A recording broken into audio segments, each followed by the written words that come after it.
You want to be the best, then you got to pay a little price. If you want it bad enough, you got to do a little extra things to get it. Come on, I want to move quick now. Let's be quick in that line. Let's go. Let's move. Sultry summer of '73, and his job was to take his team and get them ready to be the best. That's the way to work. That's the way to work. Get ready to be the best. Be the best, you got to pay the price, Butch. Hey, let's try it out now. Let's go. Let's have a good one. It was a job new Rams head coach Chuck Knox sealed when he told owner Carroll Rosenblum he didn't think he could win in the NFL. He knew he could. Chuck Knox was the first blossom in a season to be the winningest harvest in Ram history. For Carroll Rosenblum had traded wisely to get top quarterback John Hadle. And in a shrewd trade with Philadelphia, general manager Don Klosterman acquired Harold Jackson, who stood poised on the precipice of superstardom. New uniforms, crisp and colorful, were unveiled, and the men of the Rams faced the forthcoming season determined to make these colors symbolic of blue first-place ribbons and gold winners' trophies. It was a determination that suffused the entire Rams organization in what promised to be a year of blue, a year of gold. Now, as Coach Knox looked back, he could see where each tool had been shaped. In Kansas City, both number 30, Lawrence McCutcheon, and number 45, Jim Bertelsen, had raced for over 100 yards, and this type of tandem terrorizing continued throughout.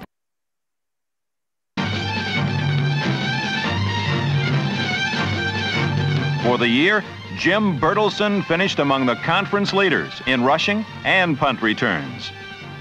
He's a man whose success is not born so much of style as it is of heart, and whatever there is to give of it, he gives it all.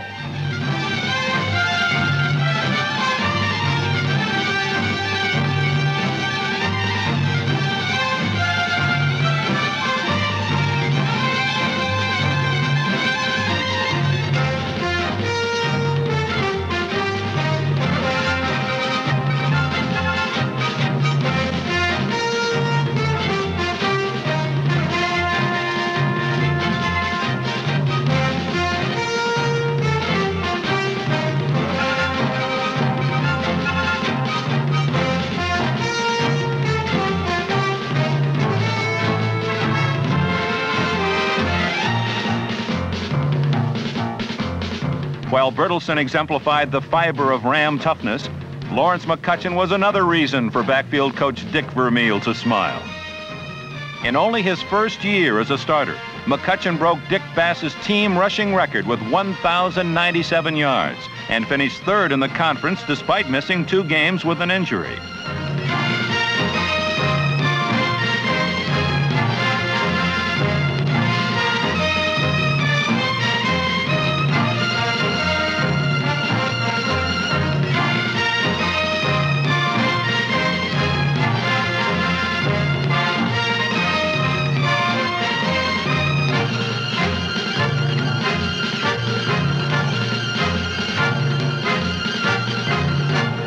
With Bertelsen and McCutcheon, the Rams had the best 1-2 punch in the NFC. What made it so effective was the knockout punch delivered when number 35, Tony Baker, entered the game and ground people to dust.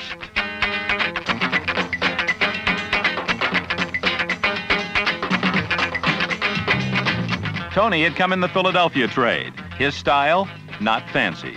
He simply cut a path strewn with bent and crumpled forms.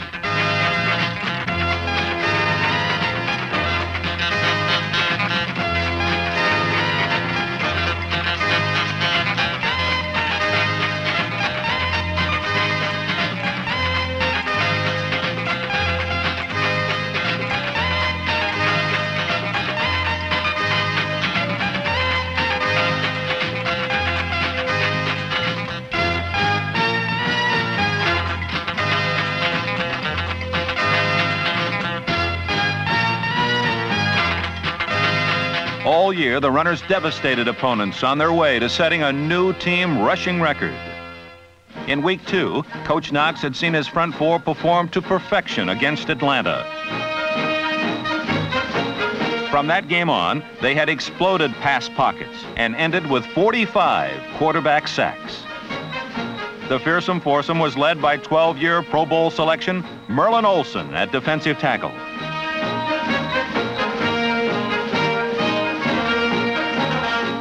Merlin's vast experience was a valuable aid to second-year man Larry Brooks, number 90, and the young tackle was a constant backfield interloper.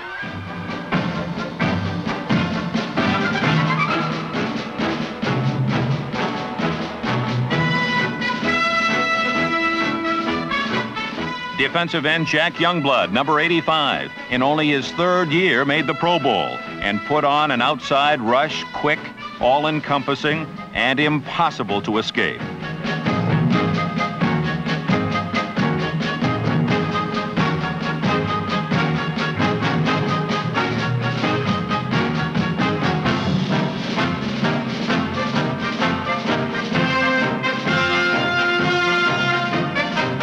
At the other end position, number 89, Fred Dreyer, had torn through the Rams' first 6 opponents like a hurricane, and his free-spirited force went unspent throughout the season.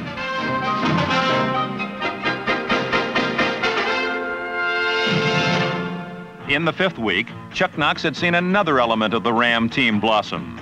Against Dallas, the passing duo of John Hadle and Harold Jackson had unleashed a quartet of lightning bolts that left the Cowboys' secondary in shambles.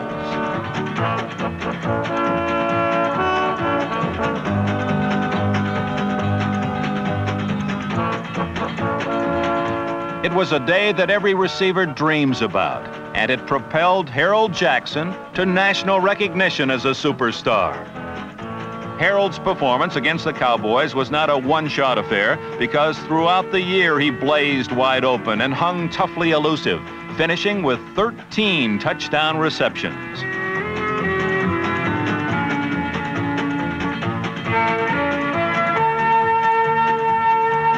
Double coverage might have been one way to stifle Harold, but with a man like number 84, Jack Snow, as the other flanker, that play was impossible, and some of Harold's success must be attributed to Snow. Through the first 6 wins, John Hadle had proved to be a magnificent field general. And in Week 7, he led the Rams to Minnesota against the Vikings, the only other undefeated team in the NFL. The contest was a ferocious display of physical fireworks, and without Lawrence McCutcheon, the Rams lost 10-9, but gave a solid account of themselves.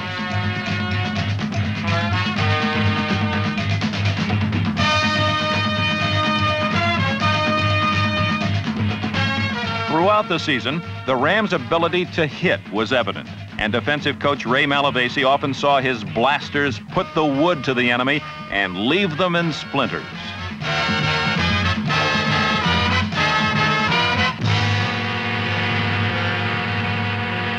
The special teams contributed greatly throughout the season, as number 27, David Ray, led the NFL in scoring. There was speed to spare on kick returns, as Al Clark, Bill Drake, Larry Smith, Rob Scribner, and Terry Nelson did their parts.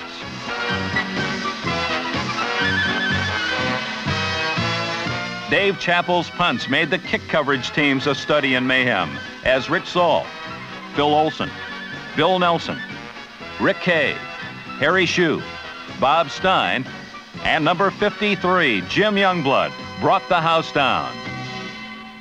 Number 36, Ken Geddes, a first-year starter, blitzed and crunched with fearsome abandon from the outside.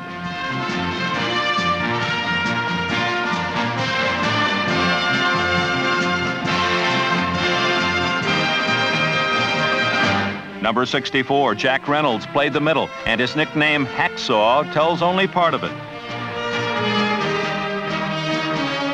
The other part was his hands. Hands like butterfly nets.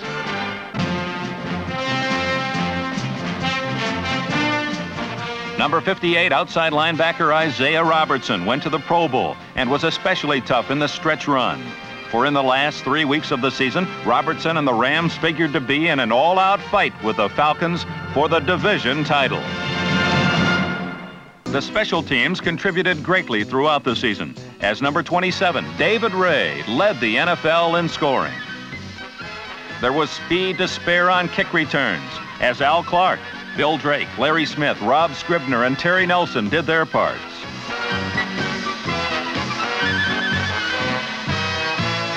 Dave Chappell's punts made the kick coverage teams a study in mayhem, as Rich Saul, Phil Olson, Bill Nelson, Rick Kay, Harry Shue, Bob Stein, and number 53, Jim Youngblood, brought the house down. The Rams entered Kansas City's Arrowhead Stadium resplendent in new uniforms, respectful of their new coach Chuck Knox, and redolent with confidence in their new quarterback John Hadle. However, amidst all this newness, there were some oldies but goodies on the Los Angeles defense, which held the Chiefs to 40 yards rushing on 21 attempts.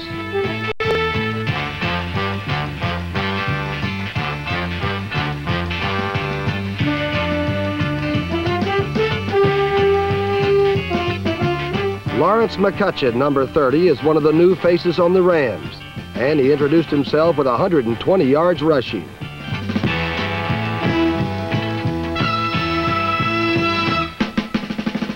Keeping pace with McCutcheon was the fine old second-year vet Jim Bertelsen. Bertelsen had 143 yards on the ground.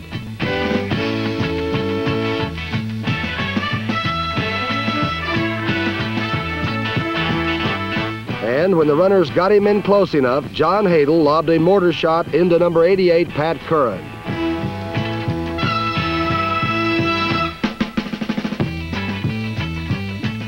Following that, Hadle laid one in softly on Larry McCutcheon, and the Rams were never headed.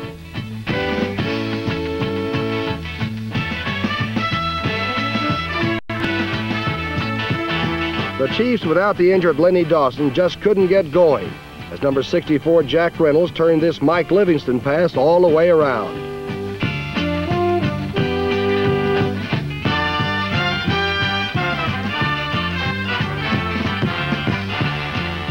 Reynolds' runback got the Rams in close enough for a new-look field goal by holder Steve Priest, number 20. And in the new-look game plan, a field goal will get you 6 and a 23-0 lead.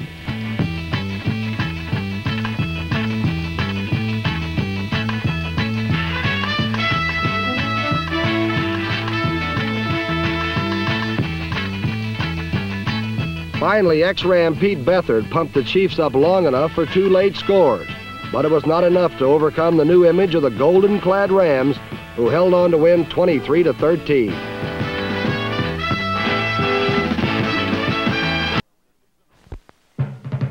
The season opened in Kansas City, where Ram assistant coach Jack Faulkner had scouted extensively.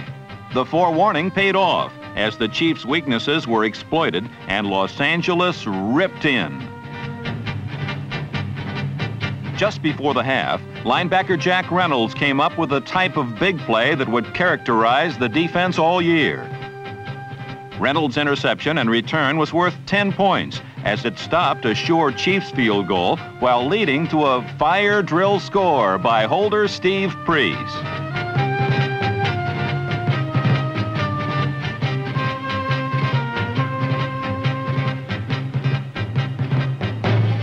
Tight end Pat Curran, number 88, added another touchdown. John Hadle then fired to number 30, Lawrence McCutcheon, and wrapped up a strong 23-13 opening victory. In Los Angeles, the Rams trotted out their new colors to greet the visiting Atlanta Falcons. They also trotted out speedster Dick Gordon, number 5, on a double reverse that kept the Falcon defense running in circles.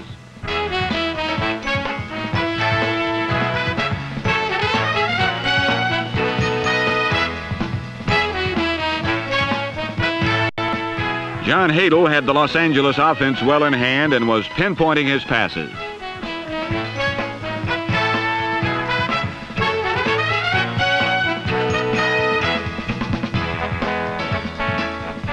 Harold Jackson, number 29, caught this one out of bounds, but made up for it soon thereafter, and the Rams were on the way.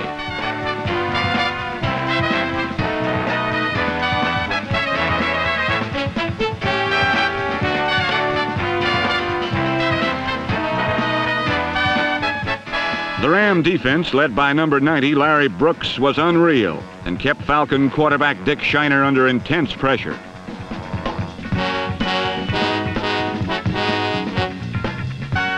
Shiner finally cracked. Dave Elmendorf, number 42, picked up the pieces and set the Rams up again.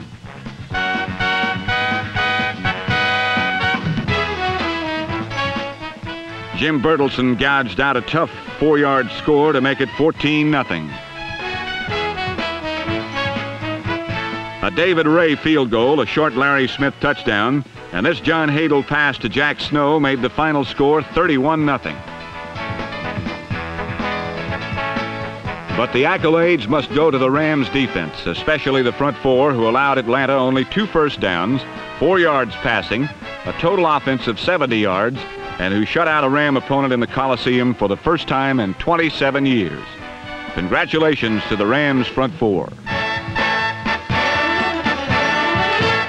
At home the following week against the rugged Falcons, the Ram defense played what Coach Knox called an almost perfect game. They allowed Atlanta no points and only 2 first downs. John Hadel, in his second week at the helm, had taken full command under offensive coach Ken Meyer, and he laced the air with long, accurate passes which tied the Atlanta secondary in knots. His stinger to Jack Snow helped put 31 points on the board as the Rams made it 2 for 2.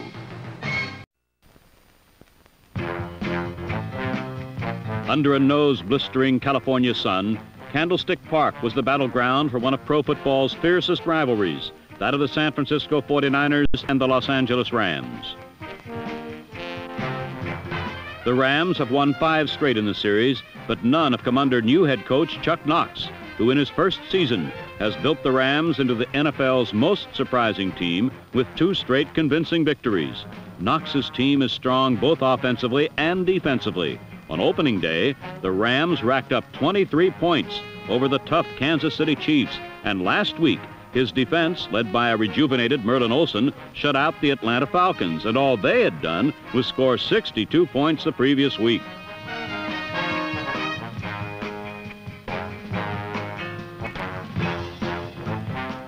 On offense, Knox has former Charger John Hadel at quarterback, and Hadel leads the NFL in passing thus far this season, having completed an astounding 80% of his passes. Los Angeles began the game by employing the relentless ground attack that has been so effective for them in the season's first 2 games. An indication of their success running is that 2 of the top 5 ground gainers in the National Conference are Rams. Number 45, Jim Bertelsen, ranks 3rd, and Larry McCutcheon, number 30, is 5th, merely 10 yards behind.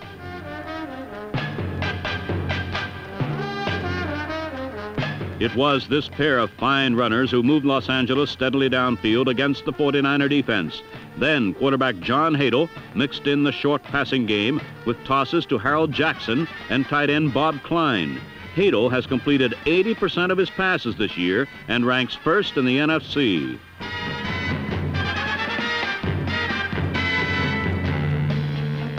Setback Larry Smith entered the game and got into the act by tossing on the option play to Pat Curran, number 88. But here, the Ram march stalled, and David Ray from the 16-yard line kicked the ball through the uprights for the first score of this ball game. Los Angeles 3, San Francisco nothing.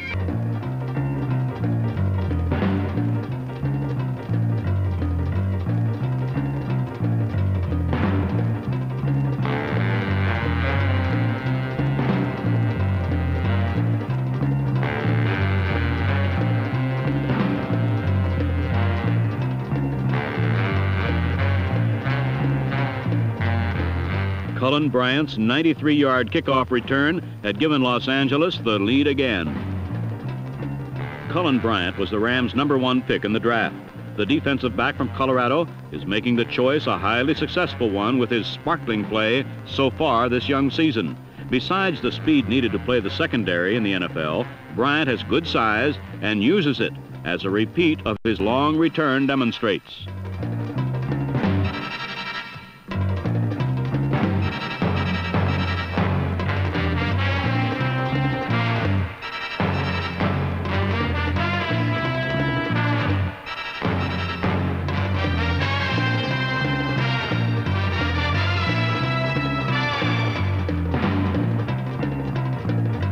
Los Angeles 10, San Francisco 7 as the first quarter came to an end. Kicked off, and despite the formation of a solid wedge of blockers, linebacker Jim Youngblood pierced it and nailed Vic Washington with a fine tackle. Hadel mixed his plays beautifully. Faking nicely, he first looped a pass to Larry McCutcheon for 21 yards. McCutcheon has been almost as effective catching the ball as running it. He's the Rams' leading receiver. Then Hadel, with plenty of time to look, speared Jack Snow with a strike over the middle for an additional 17 yards.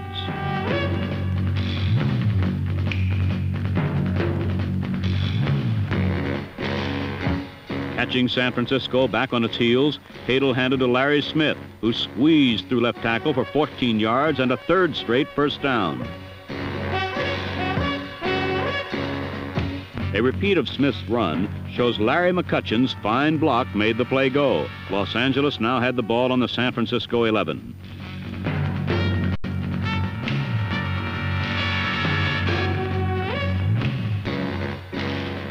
McCutcheon got the call again and powered in for the score that put Los Angeles in the lead once more. So far in this game, every single offensive series had ended in a score.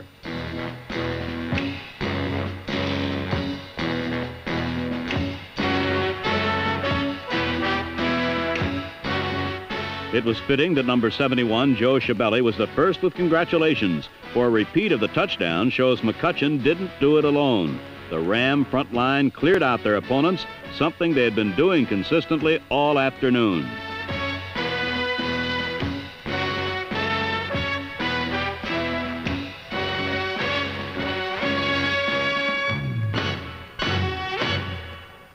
The next time they had the ball, McCutcheon continued to run unchecked. But on the next play, Harold Jackson took a pitch out and attempted a pass on a play more reminiscent of the Tommy Prothro era in Los Angeles than the present Knox regime.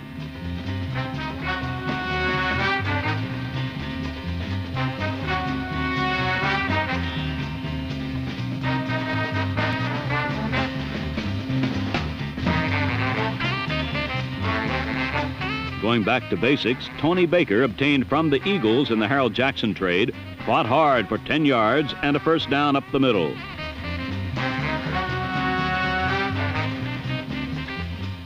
Then from the 39, John Hadel hit a streaking Harold Jackson, and Los Angeles had its second touchdown within 4 minutes. Hadel, the leading passer in the NFC, had broken this game open, and a repeat shows how. All the essential ingredients for the long pass were there as the Ram line gave its quarterback time to throw and Jackson time to outspeed his defender for the deep six.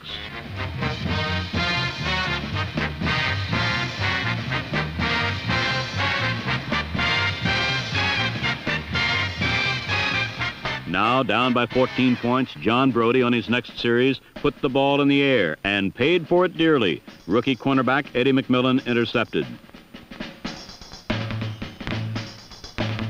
The Los Angeles secondary covered beautifully.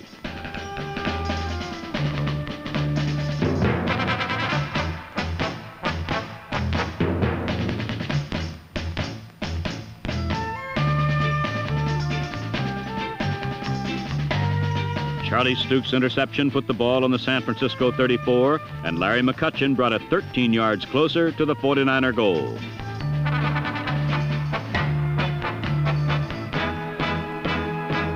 Here, the 49er defense held its ground and stopped Hadel and the Rams on 2 fine plays by cornerback Windland Hall, number 43.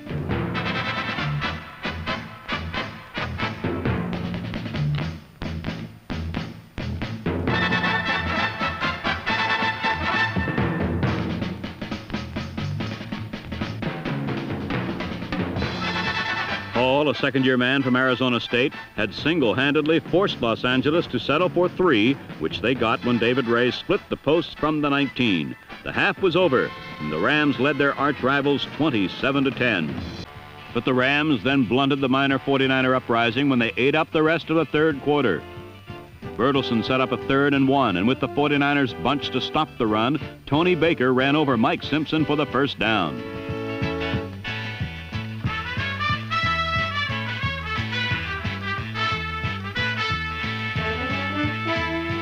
Then Hadel hit McCutcheon on a swing for more good yardage.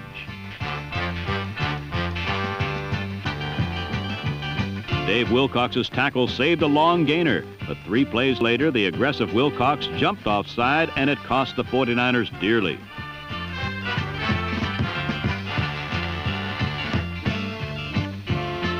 Frank Nunley's interception was wiped out, and instead of 49er ball on the Ram 40, it was Rams ball on the 49er 37. From there, Hadel went back to the run. Bertelsen shrugged off a tackler and got 9 yards. With 3 running plays, gained just 1 additional yard. So in the second play of the fourth quarter, David Ray booted his 3rd field goal. The Rams led again by 17, but more importantly, they had eroded over 9 minutes off the clock on their drive. And Vic Washington, not normally considered sure-handed, showed why.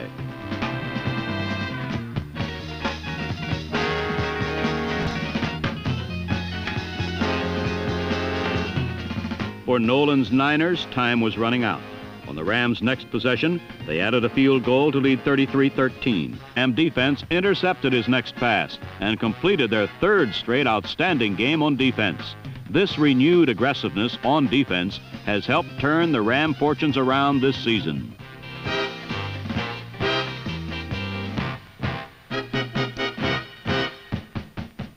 With good field position, the Ram offense went for more, but the 49er defense finally got tough.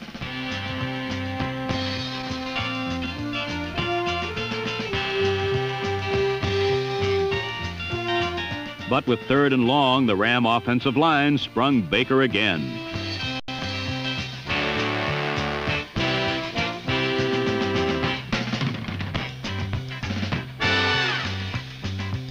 Baker's 17-yard run carried to the 1-yard line, and he finished the drive from there.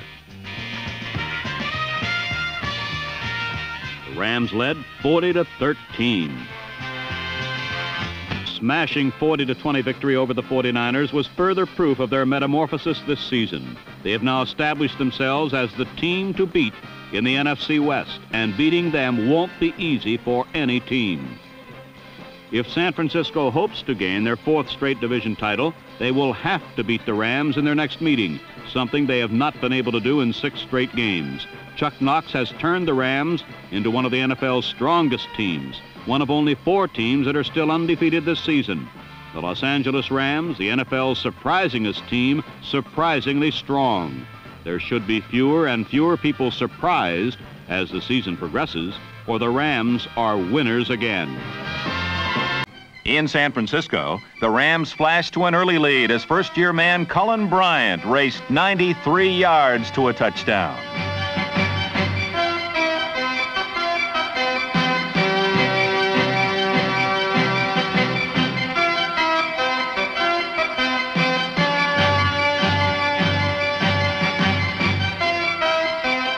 The lusty defense, gaining in strength and togetherness, thwarted the 49ers scoring game with unrelenting persistence.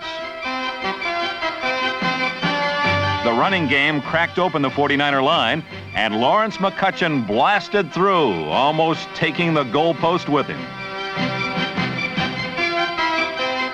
John Hadel and Harold Jackson were just beginning to fine-tune their partnership, which wrapped up San Francisco 40-20. The 49ers had been division champions for 3 straight years, but they sensed the Los Angeles power and spirit and knew that the handwriting was on the wall.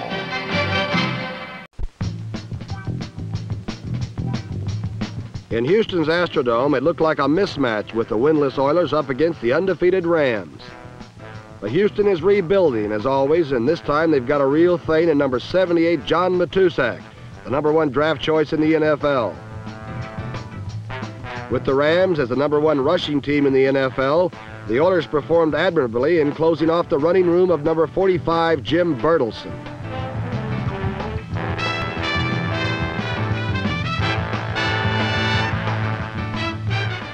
The Oilers themselves flashed some potent offense as Fred Willis of Boston College roared and rampaged 50 yards on this play.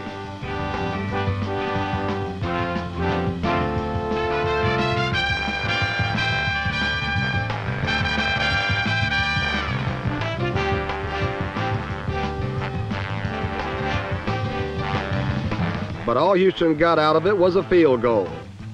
Missed opportunities abounded as number 37, Jeff Severson, returned this punt 74 yards. And again, Houston got only a field goal, which increased their lead to 6-0.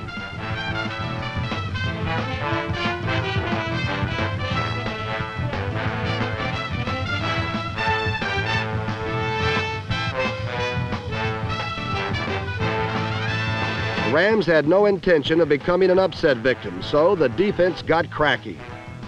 Number 64, Jack Reynolds, stopped this play cold, and then linebacker Isaiah Robertson, number 58, tracked Dante Pastorini right off the playing area.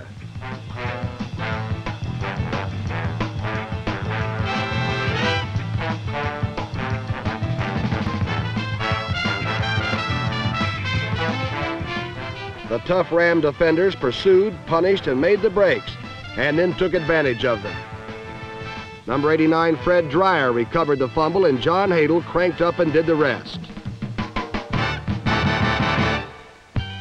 First, he hit a flying Jack Snow for one score.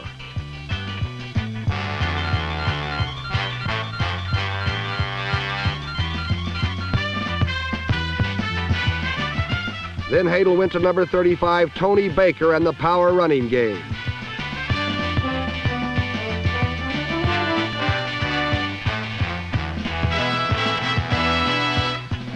Tony's touchdown run of 5 yards made it 14-6 Rams.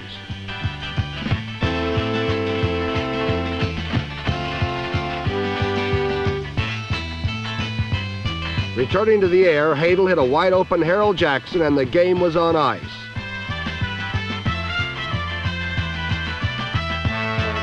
A repeat of the play shows the fine protection afforded Hadel by number 73, Charlie Cowan, who's blocking Houston's number 65, Elvin Bethea.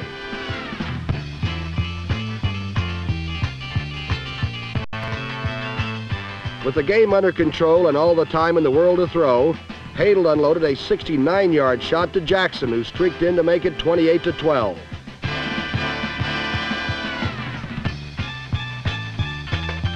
The Rams' front four continued its intermittent visits to Dante's doorstep as number 85, Jack Youngblood, dropped in for a sack.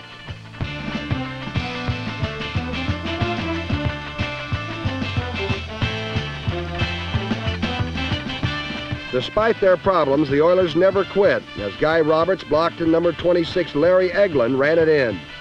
However, the heads-up score wasn't enough to snap the Rams' win streak or the Oilers' losing streak.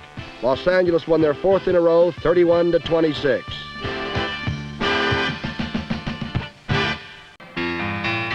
In Houston, against the lightly regarded Oilers, the Rams were apparently looking ahead to their important meeting with Dallas.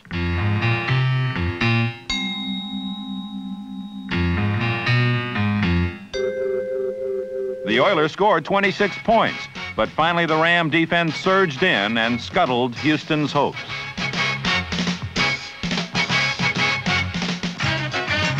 Meanwhile, John Hadel swamped the Oilers with 3 touchdown strikes as the Rams remained unbeaten, 31-26.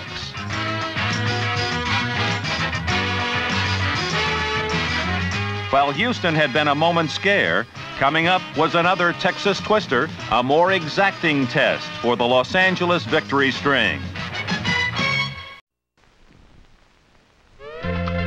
Ram head coach Chuck Knox has the looks befitting a matinee idol. What's more, he has a superb cast complete with stars and supporting players. The result is that the Los Angeles Rams are the top entertainment attraction in Southern California. And once again, after a 2-year hiatus, the Los Angeles Coliseum is the place to be on Sunday afternoons. The unbeaten Rams already have a 2-game lead over their arch rival to the north, San Francisco. What's more, they have a plethora of statistics to support their lofty status. They have the best running attack in the National Conference. Larry McCutcheon and Jim Bertelson rank 2nd and 5th, respectively. This has given them exceptional ball control, and John Hadel has thrown sparingly. He's a leading passer in the NFC by far and has completed over 73% of his throws. In fact, the Rams have been so successful at controlling the ball with Hadel McCutcheon, and Bertelson operating behind football's most experienced offensive line that the team has averaged merely 3 punts per game, an amazingly low number.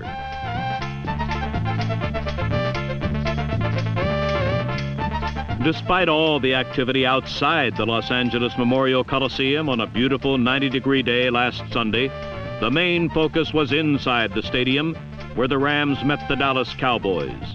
Dallas, coming off a defeat at the hands of the Redskins, was determined to win to keep pace with Washington. Their task was a difficult one, for the Rams are revamped in every phase. New owner, new coach, new quarterback, and new uniforms. The philosophy isn't new, or it's a winning one. And so far in 1973, the Rams have yet to know defeat. This is the NFL Game of the Week, the Los Angeles Rams versus the Dallas Cowboys. Passing, but Staubach had no time to throw.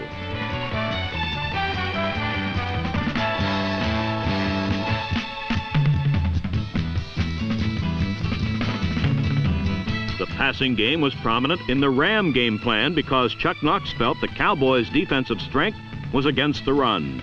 So in their first series, John Hadle put the ball in the air despite the fact he has the top running game in the conference. Knox's strategy paid off quickly when Hadle reared back and let it fly to Harold Jackson on the 20.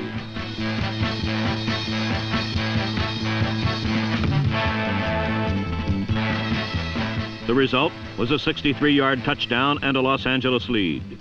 A repeat of the bomb shows how far Jackson beat number 41, cornerback Charlie Waters, on the play.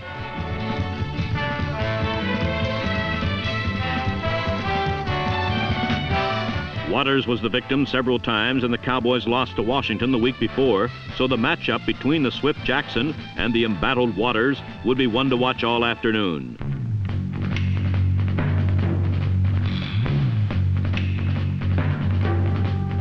On the ensuing kickoff, number 40, Les Strayhorn, a rookie from East Carolina, was hit hard and gave up the football. Steve Priest recovered it, and the Rams had a major break in Dallas territory.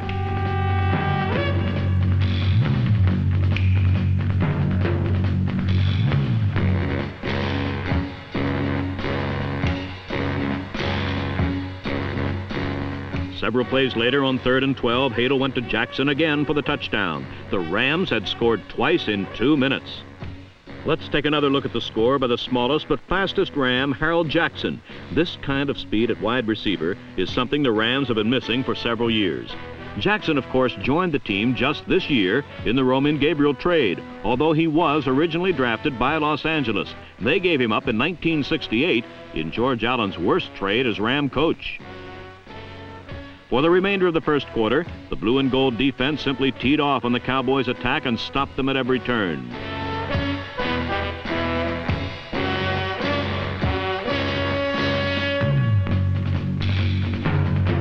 Hadle again tried for Jackson on the bomb and reached him, but the ball was out of bounds. Still, it showed Jackson would be available whenever needed, and sure enough, on the 3rd play of period 2, the Hadle-Jackson combine worked again for a 67-yard touchdown.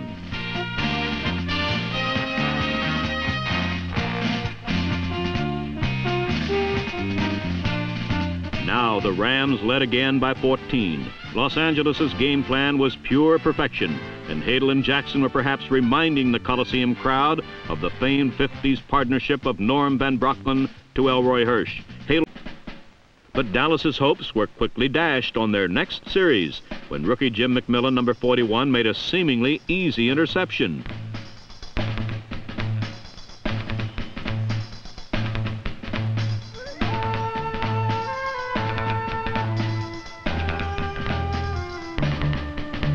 An isolated look at Roger Staubach on the play shows why his throw was off target.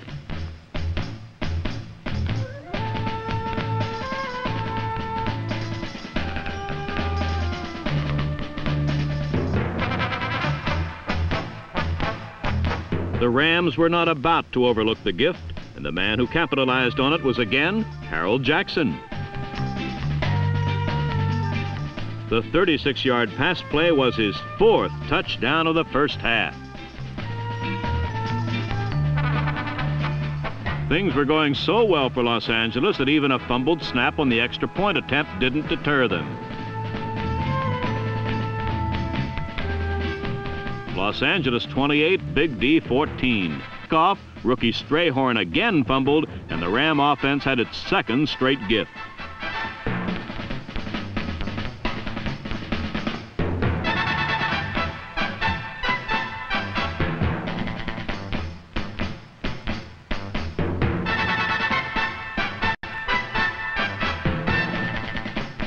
This time, Los Angeles was forced to settle for a field goal, but the score continued to mount, 31-14.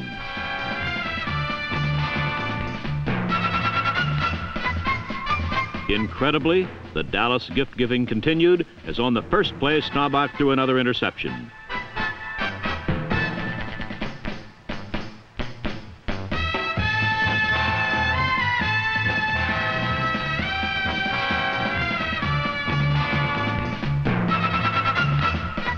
For the fourth time in this half, their generosity led to a score. Again, it was a field goal, and the Ram tally now totaled an amazing 34 points against one of football's finest defenses. Inside the 25, the Rams stiffened and out-toughed Dallas. Newhouse was dropped for a loss, and with it 4th and 1, the Cowboys lost the desperate gamble of a desperate team, and now Cowboy hopes seemed down to the nub.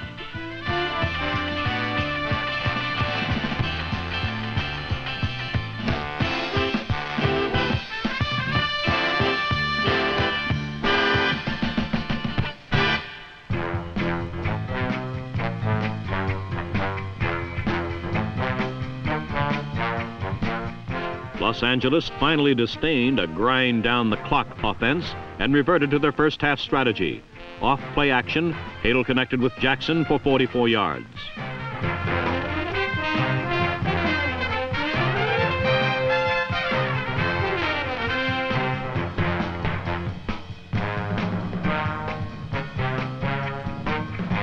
Jackson's 7th catch of the day netted him an incredible 238 yards gained receiving. But the Rams penetrated no further, and on 4th down they called on David Ray, who booted the Rams into a 37-21 lead.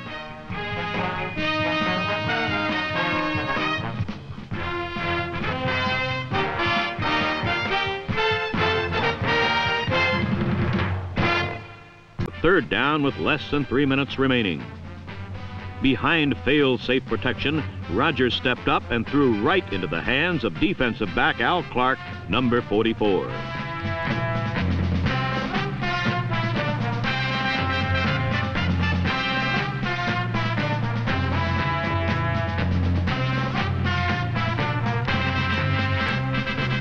Clark's interception kissed off the Cowboys' fleeting hopes of victory as Los Angeles ran out the clock and won 37-31. For undefeated Los Angeles, their 5th straight victory kept them securely atop the NFC Western Division, while for Dallas, their 2nd straight defeat riveted them in 2nd place in the NFC East.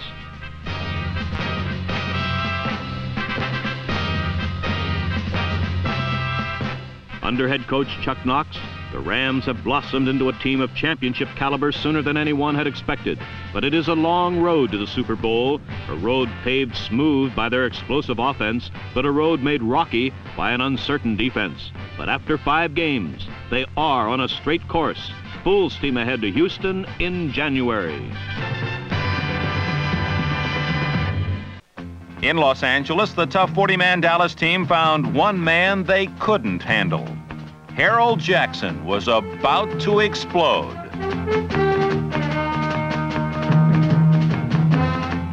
His 7 receptions for 238 yards were augmented by ferocious blocking and fastidious pass pocket protection.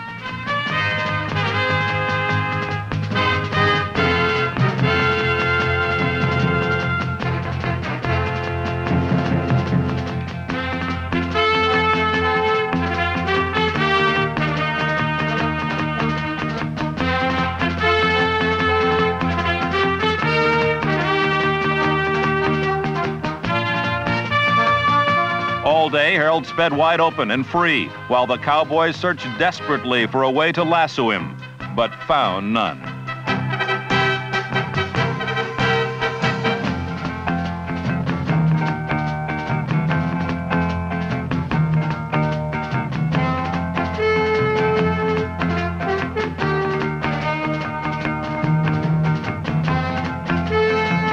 When Harold scored his 4th touchdown of the first half, it was a proud moment for both him and receiver coach Lee Bennett because it tied the Rams team record. Even more importantly, it gave the Rams a joyous 37-31 victory over one of their toughest opponents and brought their record to 5-0. Things grow well in the warm climate of Southern California, and in the climate of the Los Angeles Coliseum, the Los Angeles Rams have grown into a certified contender.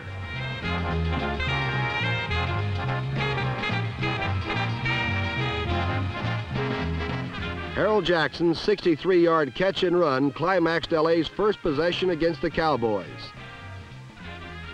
On their second possession, John Hadle brought the Rams right back with another Jacksonian spiral.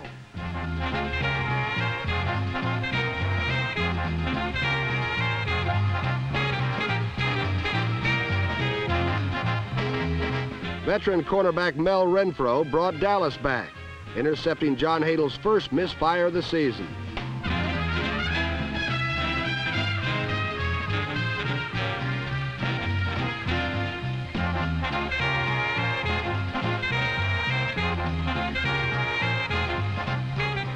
Since coming to the Rams from the Eagles, Harold Jackson has been one of the main reasons for the Los Angeles resurgence. The man can really streak.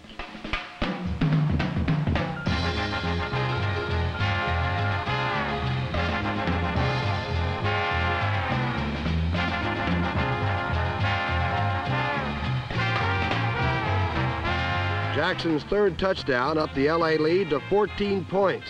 But the Never Say Die Cowboys, under the command of Jolly Roger Staubach, came sailing back.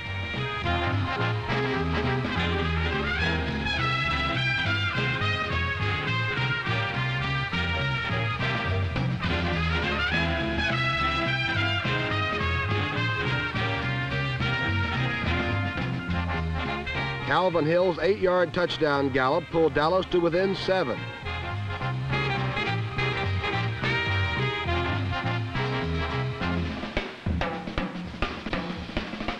Pressure from Larry Brooks and Fred Dreyer forced Staubach to fire off target.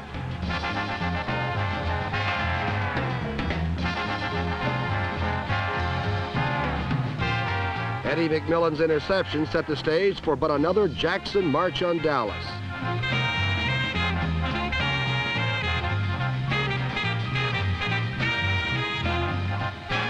Los Angeles led at halftime 34-14. On his first series of the second half, Staubach got Dallas moving full speed ahead.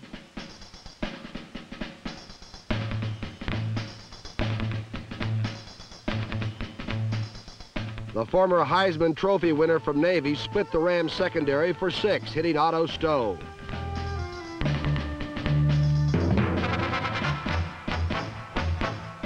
Not to be outshone, Hadle rifled another volley to Harold Jackson to set up a field goal.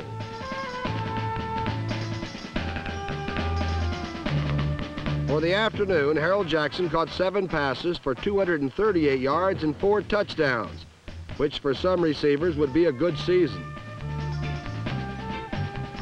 Dallas's famed multiple offense took on the look of a short-circuited computer, as no computer readout could ever have dreamed up this near incomplete misconception.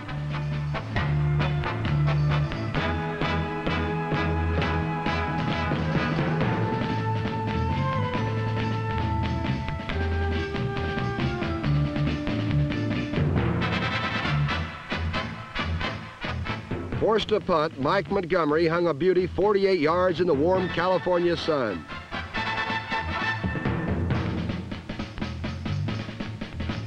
Jim Bertelson's fumble was recovered by Jim Arneson of the Cowboys as the third quarter ended.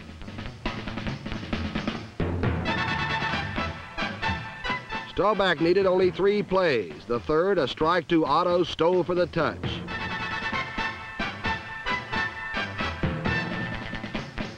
Dallas closed the gap to 6 points on a field goal and appeared on the move late in the fourth quarter.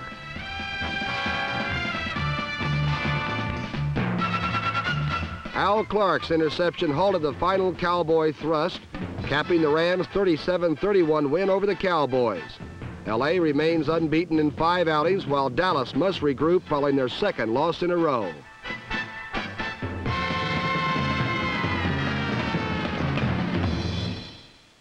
Green Bay invaded the Coliseum. All signals were go, and Jack Snow made an excellent end zone grab.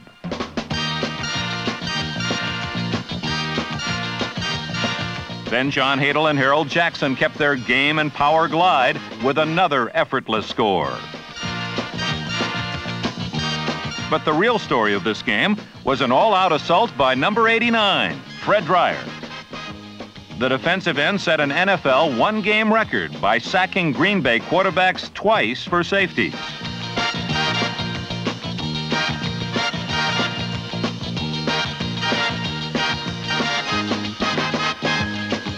Dryer's 4 points capped the win, 24-7.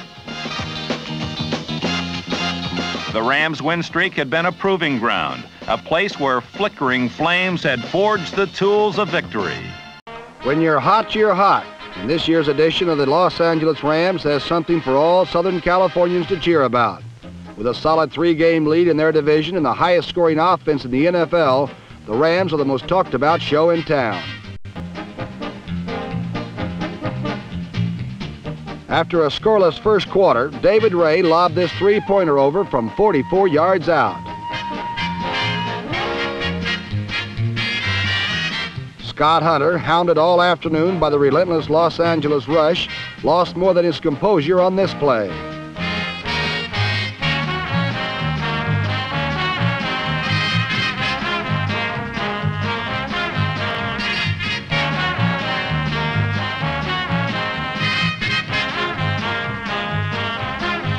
John Hadle, the NFL's top-rated passer, connected with Jack Snow for 6, but the score was nullified by a holding penalty.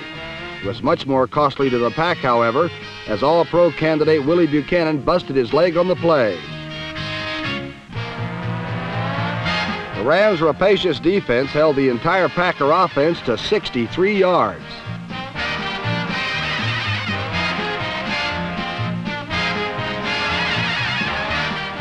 Just before the half, John Hadle and Harold Jackson teamed up once again.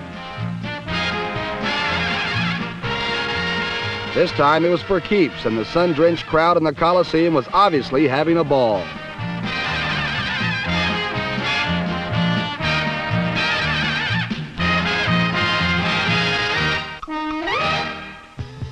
The Packers got a break at the start of the third quarter, and MacArthur Lane pitched a 6-pointer to Barry Smith.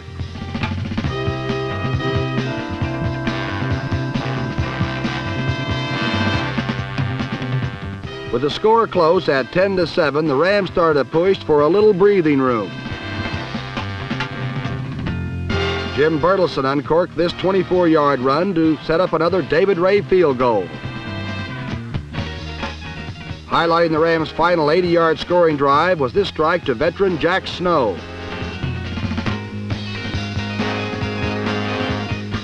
With victory assured at 20-7, the Ram defense in the person of number 89, Fred Dryer, was just trying to do his job. First, it was Scott Hunter thrown for a 12-yard loss and sacked in the end zone. Minutes later, Jim Delgazo fell victim to the same fate from the same fellow, Fred Dryer. Out on the field, Fred was taking it all very nonchalantly.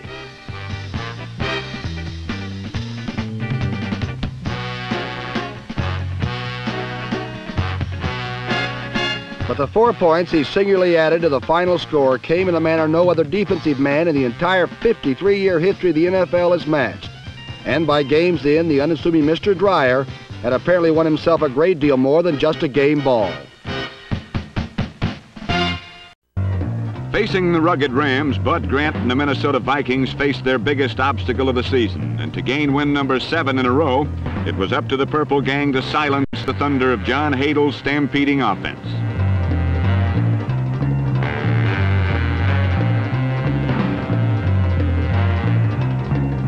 But the Rams countered with a defense of their own, momentarily halting super rookie Chuck Foreman.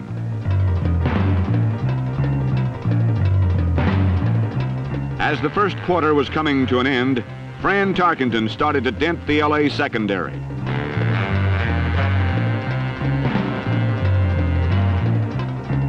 Five plays later, the Ram front four rose to stop Tarkenton for a loss, short of a first down.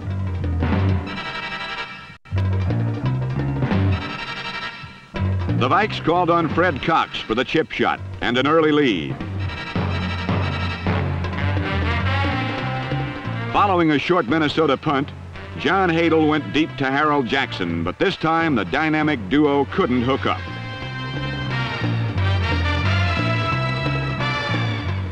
Nate Wright's interception at the Viking 1 halted the Ram march, and it was time for the Viking offense to get into the act.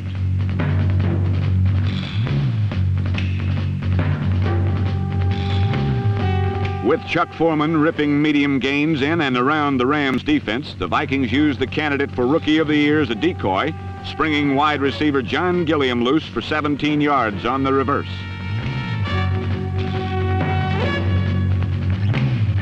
Seven plays later, the Vikings took a 10-0 lead as Tarkenton faked, then threw to Foreman for the score.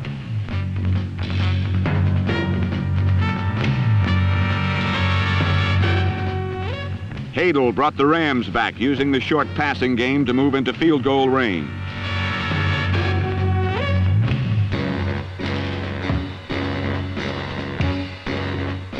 David Ray homed in on 3 field goals, narrowing the Viking lead to 1 late in the fourth quarter. Final flurries by both clubs wound up with the defense proving to be the master.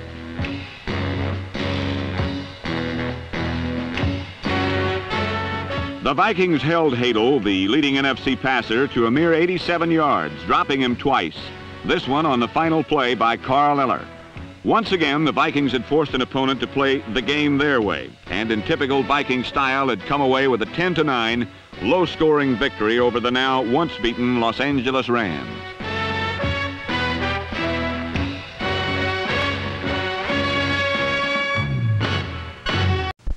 Half a season ago, when the Rams met the Falcons, Los Angeles won 31-0. Last week, the Falcons needed to turn things around, and that they did. Trailing 10-0 in the first quarter, the turnabout was started by strong safety Ray Brown, number 34.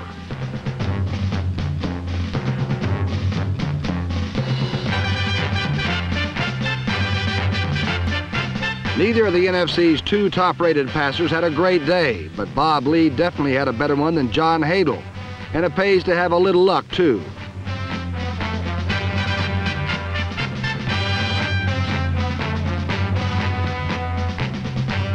Three times in the first half, Lee set up field goals for rookie place kicker Nick Mickemeyer, and 3 times the Hungarian-born booter connected, cutting the Ram advantage to 10-9 at the half.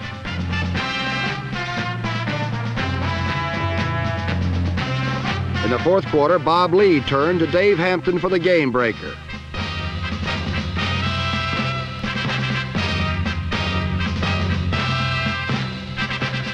An offensive interference penalty forced Atlanta to settle for another field goal, but Bob Lee kept the Falcons coming.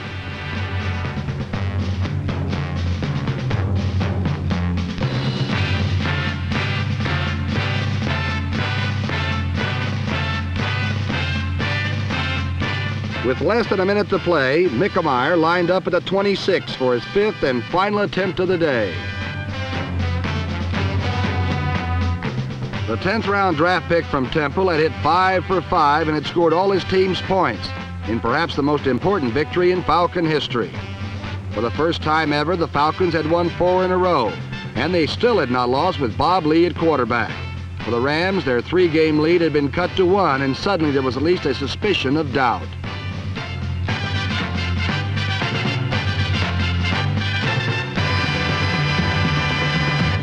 In Atlanta's saucer-shaped stadium, the Rams were still hitting, but lost again, narrowly, 15-13.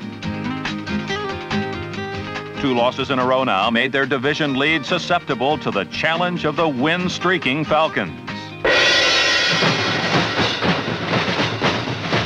In Week 9, the New Orleans Saints came marching in, and the Los Angeles special teams sparkled as they wound their way goalward to set up short, easy scores and a rejuvenating 29-7 win.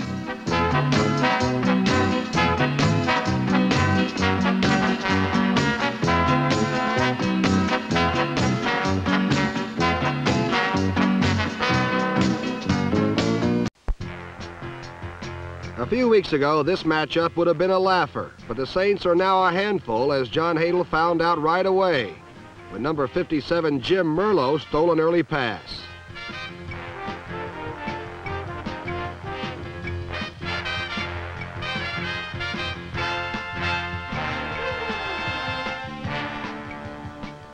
Then Archie Manning gave Rams fans a start as he hit a streaking Jubilee Dunbar for 65 yards and a 7-0 New Orleans lead. And who could celebrate a scoring Jubilee better?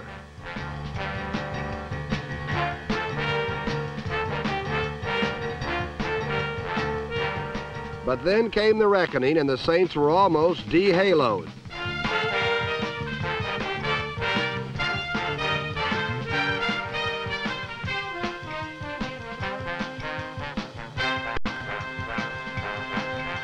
With their defense peaked to perfection, the Rams smoked in and scattered Archie's trick-trying offense all over the field.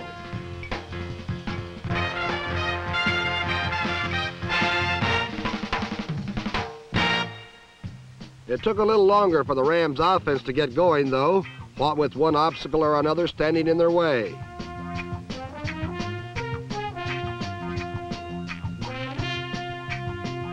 But John Hadle to number 84 Jack Snow finally got Los Angeles trucking.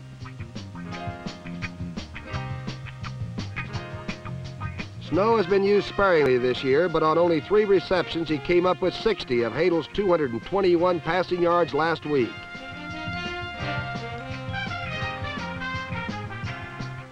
Tony Baker powered in for 1 score, and the Rams were off to their first win in 3 games.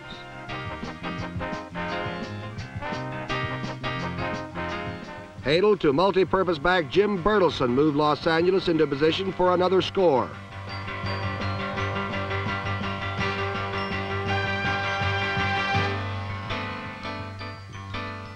And Bertelsen ran it in himself to put Los Angeles out of reach.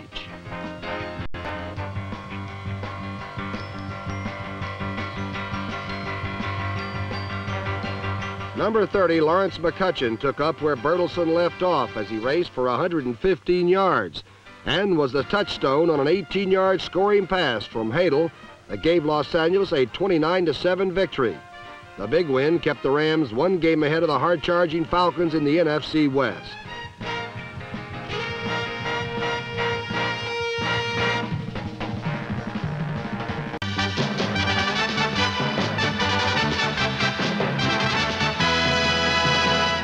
When the arch-rival San Francisco 49ers visited the Coliseum, the Ram defense waited patiently, then snuffed out the Niners' last hope for a 4th divisional title. Once again, MVP John Hadle and All-Pro Harold Jackson had a magnificent obsession for touchdowns. Their 3 hookups rang in the 31-13 victory, but for the 49ers, the ringing was the death knell. They had not won in 12 of their last 13 games with the Rams. The festive atmosphere in the Los Angeles Coliseum last week was symbolic of the Rams' season thus far. And on tap was an easy touch in the faltering 49ers.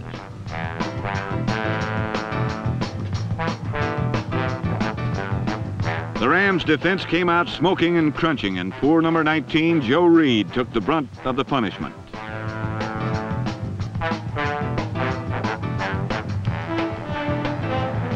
Then L.A. tracked down number 22, Vic Washington, and gave him more of the same.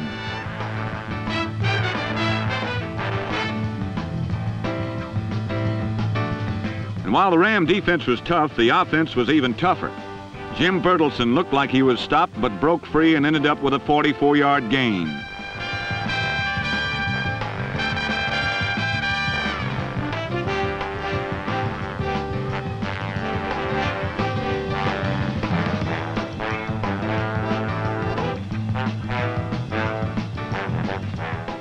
John Hadle then dropped back and zapped a 25-yarder to the ever-elusive Harold Jackson.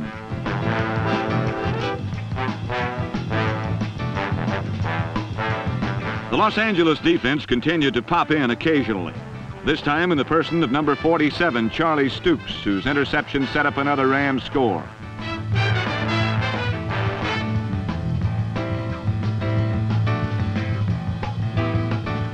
And although this looks like a clean 6 for the Hadel-Jackson combo, it was no go.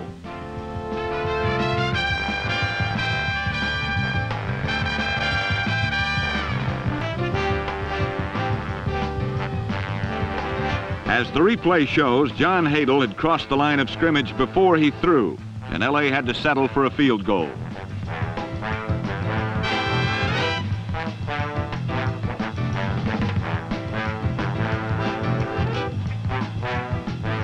But Hustlin' Harold soon got back the one they took away, and the Rams led 17-3.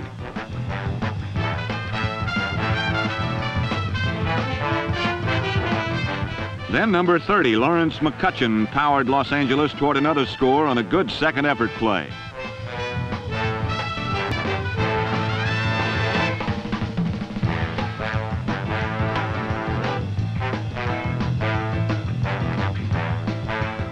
Jim Bertelson's 5-yard scamper made it all academic as he gave his team a 24-6 advantage.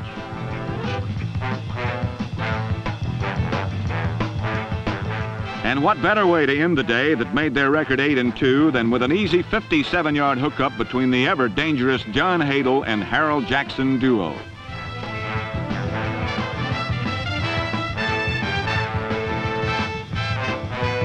Final score, 31-13 Rams.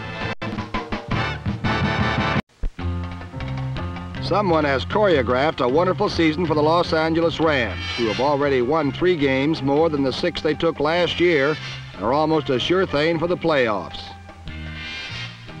Last week they opened against the Saints with a double-barrel running attack, one aspect of which is hard-charging Jim Bertelson, who was on his way to 79 yards and 12 carries.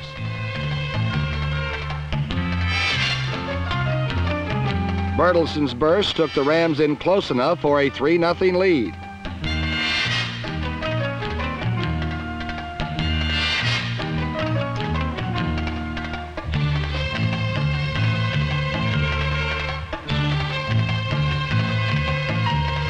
The Saints flashed right back on a pass from Archie Manning to number 41, Bob Newland. The Rams were in a little trouble and had to pull the trigger on the second barrel. The second load of buckshot is number 30, Lawrence McCutcheon, who consistently ripped off medium to long gainers. Although his fumble turned this play into a wild Saint gain, it was his only mistake of the day.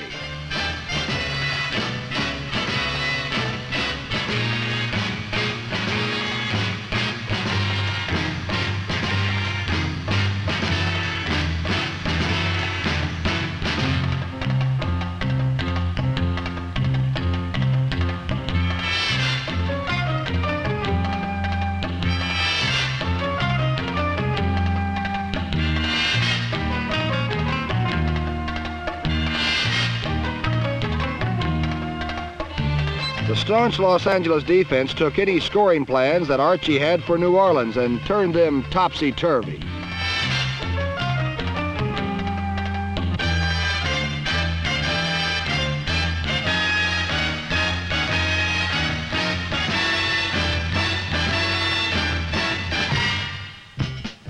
Jim Bertelson continued his runs for daylight as he ripped off a chunk of 33 on this play.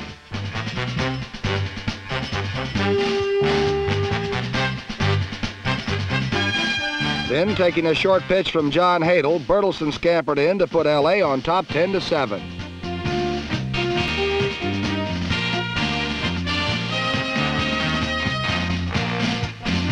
The Rams later combined a little sleight of hand and some tricky maneuvers for a hookup to tight end Bob Klein, number 80.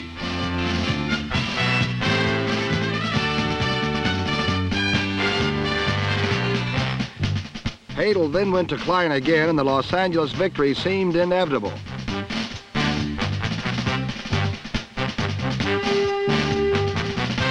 The replay shows just how wide open the 6'5", 235-pound Klein got, and makes one wonder how a guy his size sneaks clear.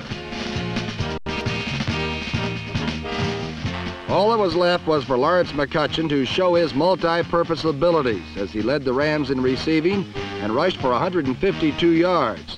This from a man who didn't even run the ball once last year.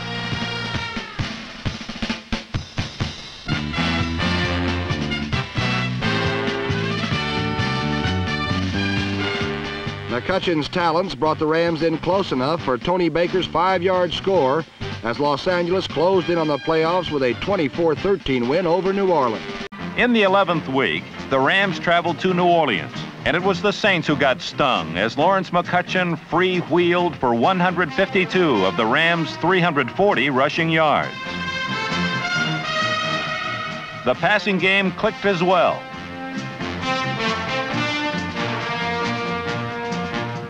John Hadel to number 80, Bob Klein, helped roll up 24 points.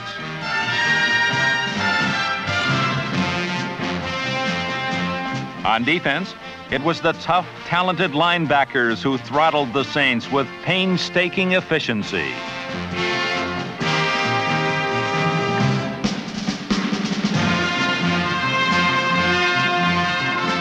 All season long, Coach Tom Catlin's young linebackers were optimum performers.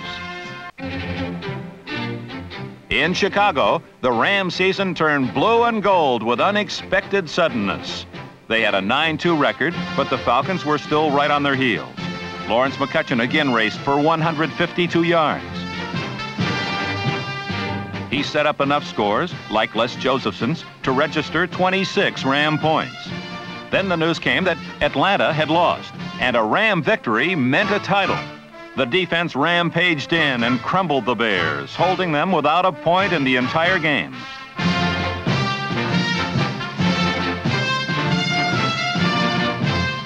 Then it was over. The Blue and Gold were the uproarious 1973 NFC Western Division champions, and Chuck Knox was Coach of the Year. The Chicago Bears have been flying very low this year, and last week against the Rams, they bailed out. Only once all day did the Bears cross midfield, and on that sortie, George Farmer fumbled right into the hands of Rams safety Dave Elmendorf.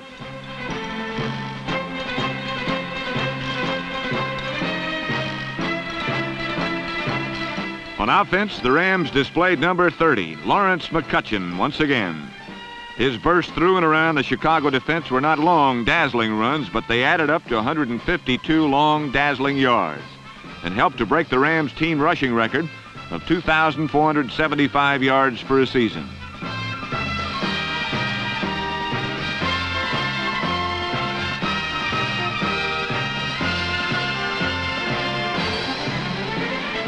McCutcheon also helped set up Jim Bertelson's 3-yard scamper to a 10-zip LA lead.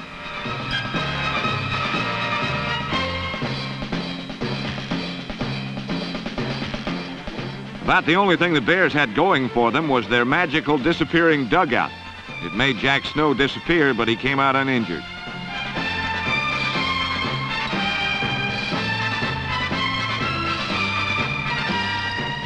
The deciding factor, as it has been so often this year, was the great Ram front line, which put the Bears' attack into hibernation by allowing them only 97 yards in total offense.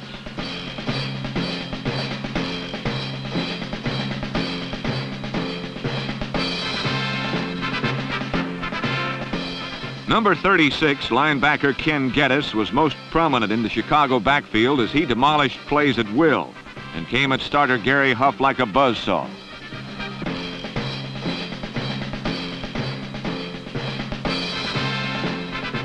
When Les Josephson sewed up the 26-0 victory on his 9-yard charge, the Rams had sewed up the NFC Western title for 1973.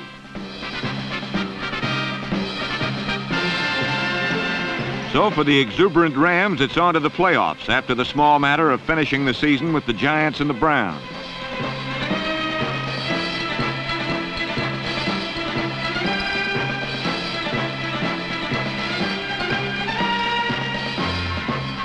And for first-year head coach Chuck Knox, there have to be many accolades in store, for he's turned the Rams into a tough, disciplined, exciting contingent.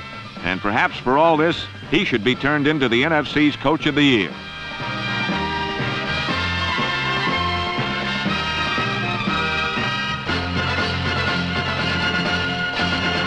Back home in a Monday night game, the Rams could have let down. Instead, they rallied proudly together and picked the Giants apart.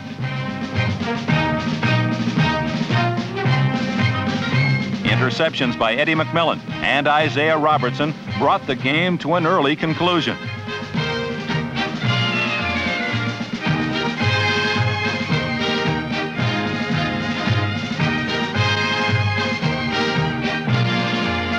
Oh, my. The Ram fire continued unquenched, and repeatedly they scorched into the end zone.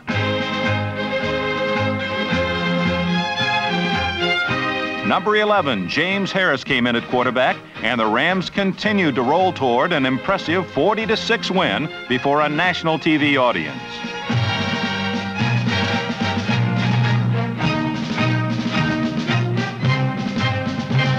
The highlight of the evening was Lawrence McCutcheon's successful bid for a 1,000-yard season. And a lot of the credit goes to offensive line coach Ray Prohaska, while even more goes to the great line of center Ken Iman, guard Joe Schiavelli, tackle John Williams, tackle Charlie Cowan, and guard Tom Mack. All year, these veterans labored in the dust and dirt of the pit, losing few battles, while leading the Rams to 11 victories with one game to go.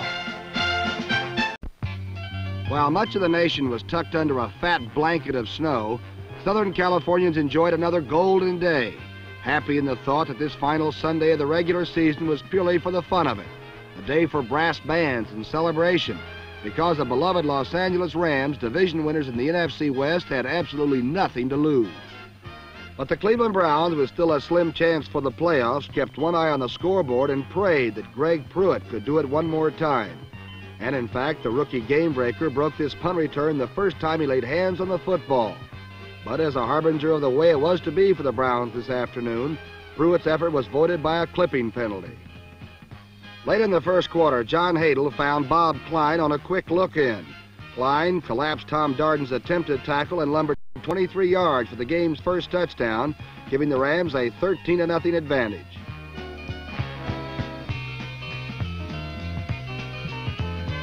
But with the quarter almost expired, Mike Phipps found running room and turned on the speed to narrow the Rams' lead to 13-7.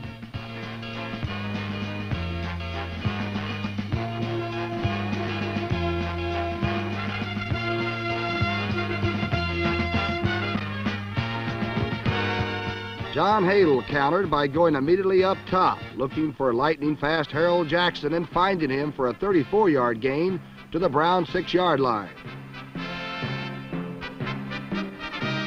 3 plays later, the score was Rams 20, Browns 7, when Hadel found fast Harold carelessly attended in the end zone.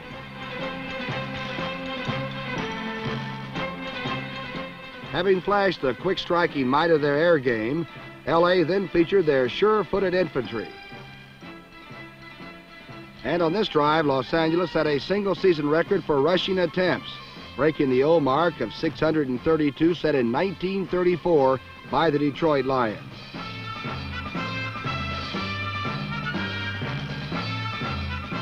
With less than 2 minutes remaining in the half, Tony Baker smashed across to give the Rams a comfortable 27-10 lead.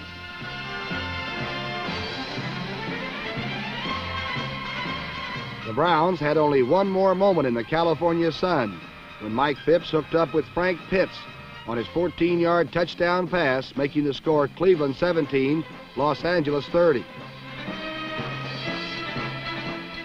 But for the rest of the second half, power defense with interceptions like this one by number 47 Charlie Stoops stifled the Browns' attack. And on a Sunday, when the playoff-bound Rams might have relaxed and taken an afternoon off, the Rams showed that winning has become a habit under new head coach Chuck Knox. For the Cleveland Browns, this 30-17 loss in Los Angeles was a disappointment, but not discouraging, for clearly next fall will dawn brightly for the youthful Browns. In the last week of the season, the tough Cleveland Browns arrived in Los Angeles on a sunny winter day. The game was one in which all the Ram players contributed to the fullest, just as they had done all year long in leading the NFL in both offense and defense.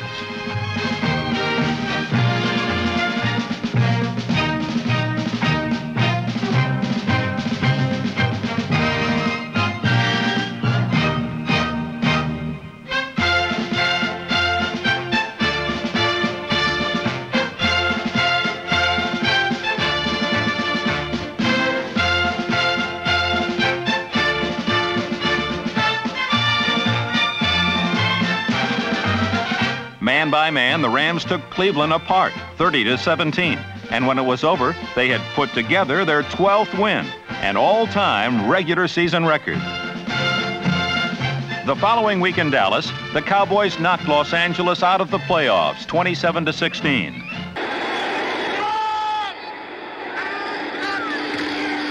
Staubach on the roll. Nothing this time as he stopped at the 18-yard line.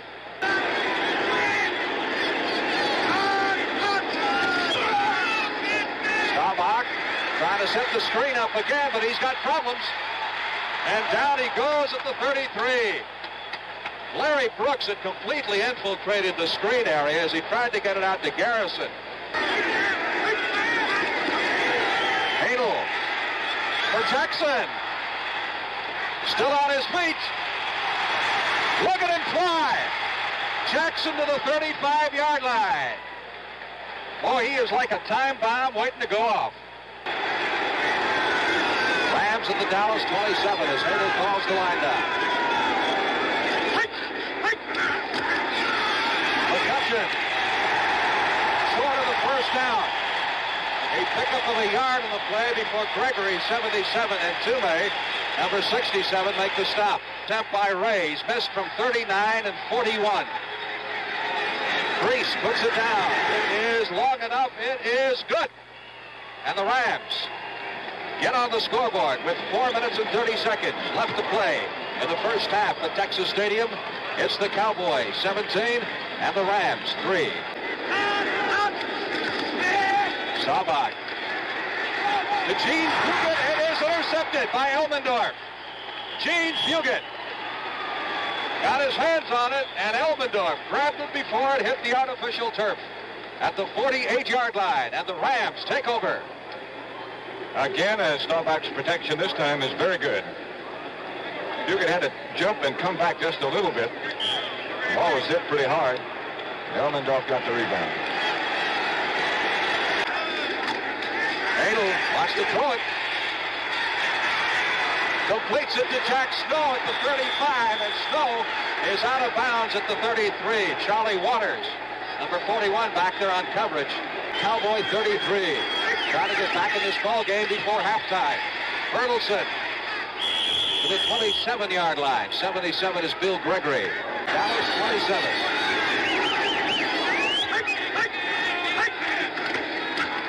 McCutcheon close for the first down at the 23-yard line. First and 10 from the Dallas 23.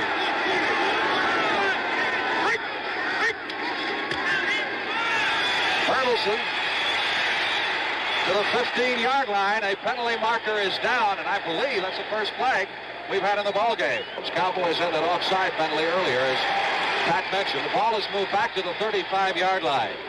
Rams at the Dallas 31. Bertelsen looking for some place to go, and he's got nothing. Rodrigo Barnes, number 56. Jordan, number 55.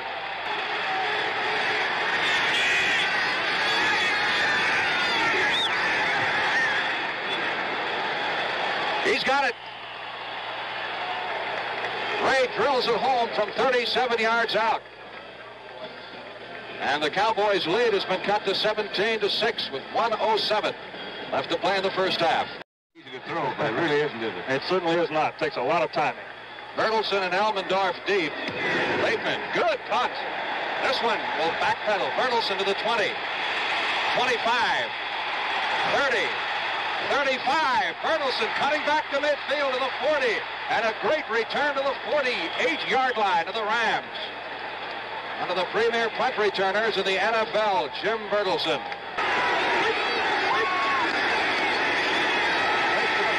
Hadel's going long for Jack Snow. And Snow has it. He is down at the 35-yard line of the Dallas Cowboys. Snow that time looking like he beat double coverage of Waters and Harris. Harris just got back because the ball was in the air so long.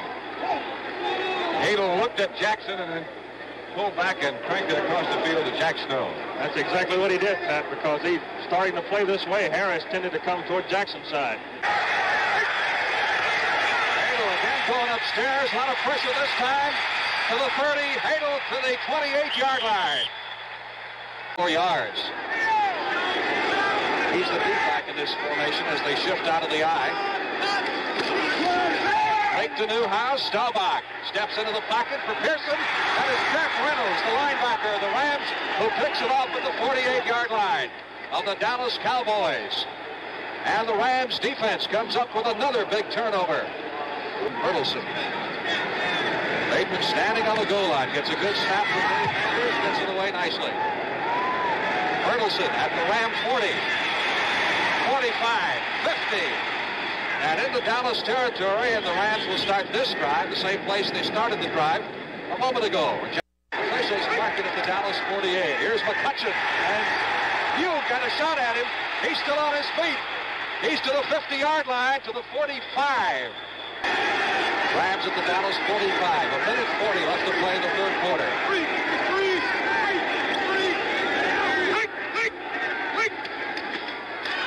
Hadel to Larry Smith, and the Rams have a first down at the 37-yard line of the 9. He's averaged 5.2 on the year. Hadel, quick pop over the middle again, hitting Smith. This time at the 32 for a pickup of 5. It'll be 3. Good protection. Sends it over the middle for Klein. Cornell Green, number 34, knocked it down. Have Harold Jackson in and out deep. That's how they're playing that on that strong side. 40-yard field goal attempt again has the distance, and this one is good by David Ray, who is now 3 out of 6 on the afternoon. And the Rams crack the ice here in the second half with this first score of the half to make it. Cowboys 17, Rams 9. Control drive. Cowboys with the first down at their 32. Staubach, blitz by Robertson. Boy, you talk about pressure. 5. Hill lost the ball. Where is it? Who's got it? Still no indication.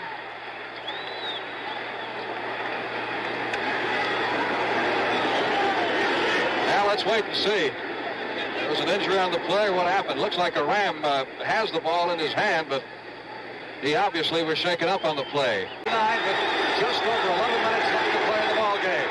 So big lead for Los Angeles. This is their deepest penetration of the game. Larry McCutcheon. He has a nose for that goal line, and he's got a first down at the 5. What a cutback. To within 1.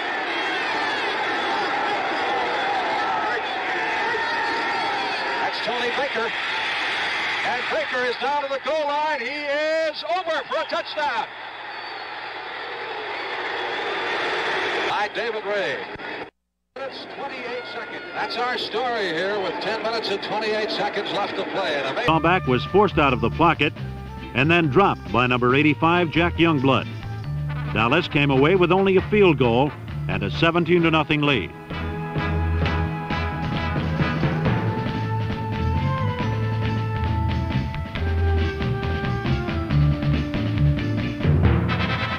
Then the thunder finally struck as Hadel unleashed a lightning bolt to Harold Jackson for 40 yards.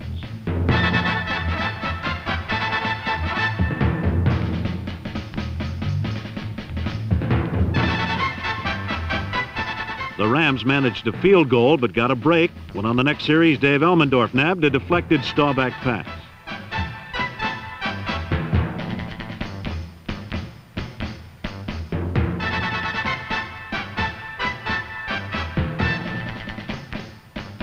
Once again, however, 8 plays could bring the Rams but a David Ray field goal, which sent Los Angeles to the dressing room without a touchdown and trailing 17-6 to the Dallas Cowboys.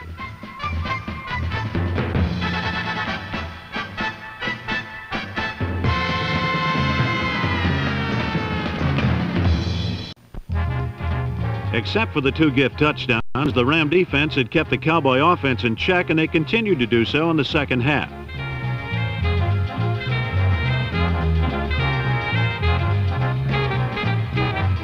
So effective was the Ram defense that Dallas could manage just 2 first downs in the third quarter. But the Cowboys' offensive futility was matched by the Rams, who could not take advantage of 3 excellent field position situations. The first was set up on Jim Bertelson's 30-yard punt return.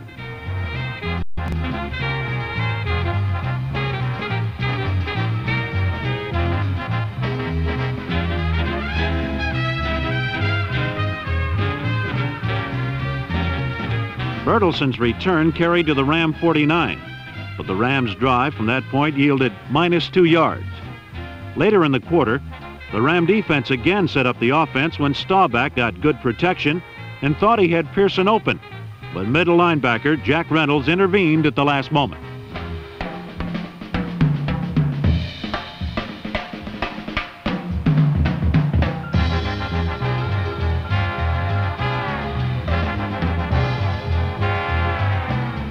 Reynolds' interception started a Ram drive from their own 47, but it ended there too without gaining a yard. The Ram offense finally got started when Hadel found Jack Snow for 50 yards.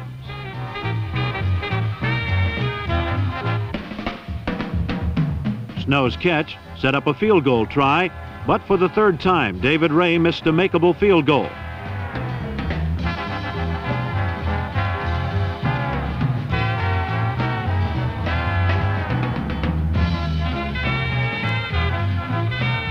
Later, Ray did hit one, but Los Angeles trailed early in the 4th quarter, 17-9. Dallas's lead was built on the 2 early game breaks, but the Cowboys, in the spirit of the season, then returned one of the gifts. Calvin Hill's fumble was recovered by Fred Dreyer. Hill suffered a dislocated elbow on the play, and Los Angeles had possession inside the Dallas 20. 2 plays after Hill's fumble, Tony Baker battled in, and thanks to the NFC's best defense, the Rams were back in the game. It was truly the Los Angeles defense that had kept them in the game. They couldn't be faulted on the Cowboys' 2 touchdowns and had themselves set up the Rams' only scores. Los Angeles had gallantly battled from a 17-0 deficit and trailed now 17-16.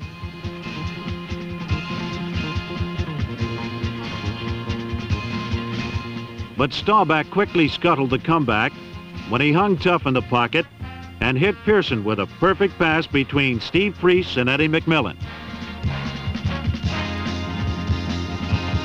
Staubach to Pearson was good for 83 yards, and as suddenly as the Rams had come back, just as suddenly were they knocked back out of the game. Drew Pearson, a free agent before the season and a 3rd stringer for most of the year, had caught just 2 passes in the game, but both were for scores.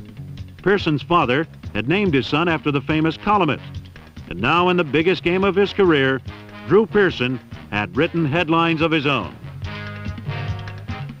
Calvin Hill, dislocated elbow and all, had run downfield to congratulate Pearson, for all the Cowboys were confident of the Doomsday defense's ability to jam the Ram offense for the remainder of the game.